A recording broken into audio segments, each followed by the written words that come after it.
للنادي المصري بيفوز على النادي الاهلي. بشكر النادي الاهلي لالتزامه وامتثاله رغم صعوبه الموقف ونزول الجماهير الى ارضيه الملعب، وبنقول للنادي المصري برافو على الاداء الجيد، بينما جماهير بورسعيد بنقول لها عفوا المرحله القادمه نحتاج مزيدا من الانضباط، بينما بنقول لحسام حسن تفوقت يا نجم يا كبير على مانويل جوزيه من جديد وعلى النادي الاهلي، ولكن فقط هي مجرد مباراه، هي مجرد رياضه. مشاهدينا الكرام مبروك للنادي المصري هذا الانتصار الغالي، هذا الانتصار الكبير. المصري البورسعيدي يرفع رصيده الى النقطه رقم 26 ويتقدم الى المركز السادس، بينما النادي الاهلي يتجمد رصيده عند النقطه رقم 36 ويتلقى الخساره الاولى له هذا الموسم قبل موقعة الزمالك يوم الاربعاء القادم، ومشهد لا نتمناه ايا كانت الفرحه وايا كان حجم الانتصار. مشاهدينا الكرام نعود الى الزميل كريم حسن شحاته وزملائنا في الاستوديو الكابتن زيزو والكابتن خالد ديومي. تقبلوا تحياتي معلق اللقاء احمد الطيب، شكرا لكم والى اللقاء.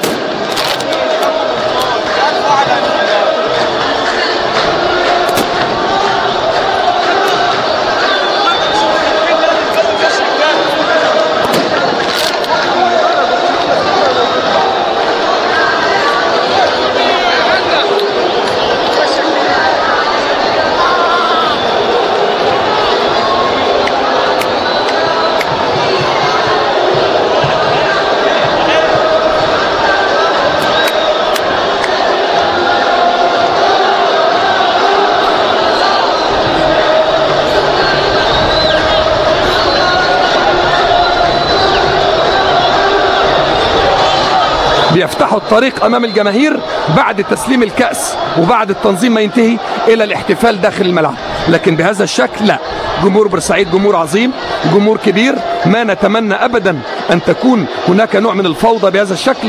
الحفاظ على لاعبي النادي الاهلي اكيد مطلب اساسي ورئيسي، فقيمه الاهلي وقيمه لاعبيه وقيمه كل مواطن مصري يجب دائما وابدا ان شاء الله ان يكون هناك حفاظ عليها ومتابعه دائما وابدا للحفاظ على ارواحنا وارواح كل اللاعبين.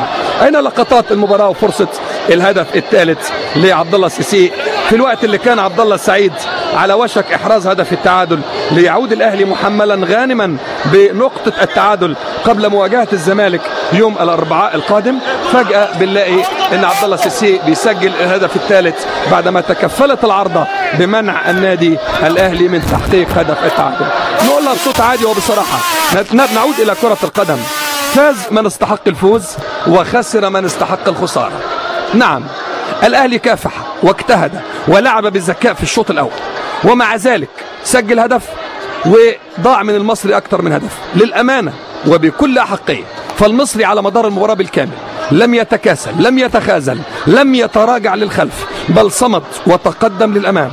فنجح بتبديلات حسام حسن وبتغييرات استراتيجيه في غايه الاهميه وبتغييرات هجوميه في غايه الاهميه، بنزول شرويده تحديدا بدلا من عبد السلام نجاح، فكانت نقطه تحول في مشوار اللقاء.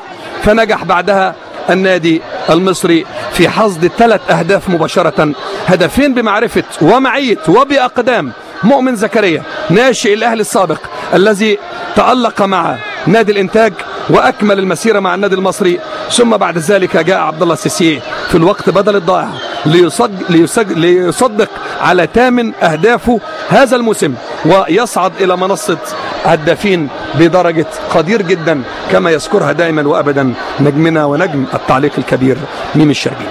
أحمد رؤوف عنده 10 أهداف، أحمد حسن مكي الحدود عنده 9 أهداف، بوبا منساء وفؤاد سلامة وأوسو كونان كل منهم عنده 8 أهداف. لكن خلينا نعود لنتحدث عن هذا الشكل وهذا المنظر، منظر يخيف من مستقبل هذه البطولة. مستقبل بطولة الدوري أصبح مستقبل مخيف. أعتقد أنه يجب أن يكون هناك حزم وحسم أو تأجيل أو إلغاء، لكن بين البنين والرقص على السلالم لم ولن يفيد. نعم لابد من الحزم والحسم، ولكن يجب أن يكون هناك أيضا عدالة في القرارات، عدالة في التحكيم، عدالة في العقوبات.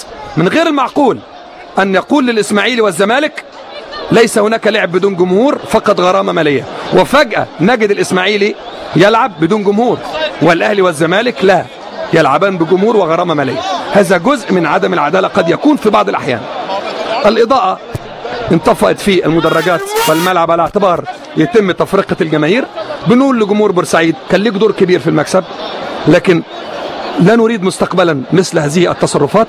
بنقول لحسام حسن عدت النادي المصري من جديد لانتصارات غالية وغالية جدا على حساب النادي الأهلي الذي حرم من الفوز على المصري في بورسعيد على مدار 5 سنوات ونصف مضت، بينما بعودة حسام حسن تعود انتصارات المصري على النادي الأهلي وبالثلاثة.